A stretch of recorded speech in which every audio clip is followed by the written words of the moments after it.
తదుపరి మీనరాశి. మీనరాశి వారికి ఈ వారం అనుకూలంగా ఉంటుంది. చురుగ్గా వ్యవహరిస్తారు. కీలకమైన వ్యవహారాలను సకాలంలో పూర్తి చేసి లబ్ధిని పొందగలుగుతారు. మేధస్సుకు పదును పెట్టి అవకాశాలను నేర్పుగా అందిపుచ్చుకోగలుగుతారు. రుణభారాన్ని దించుకుంటారు. తీర్థయాత్రలు చేస్తారు.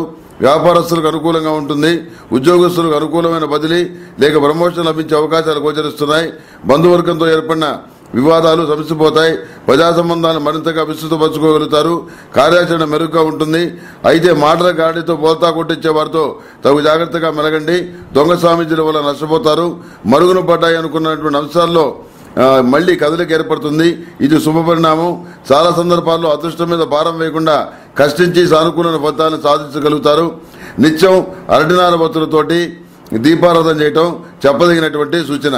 మేషం నుంచి మీనం వరకు ఉన్నటువంటి 12 రాశుల వారికి శుభతిథి గంటల పంచాంగ ప్రామాణిక. నా పరిజ్ఞానం సహకరించిన మేరకు ఈ వారం రాశి ఫలితాలు తెలియజేశాను. సర్వే జనా సుఖినో భవంతు. ఓం శాంతి శాంతి శాంతి.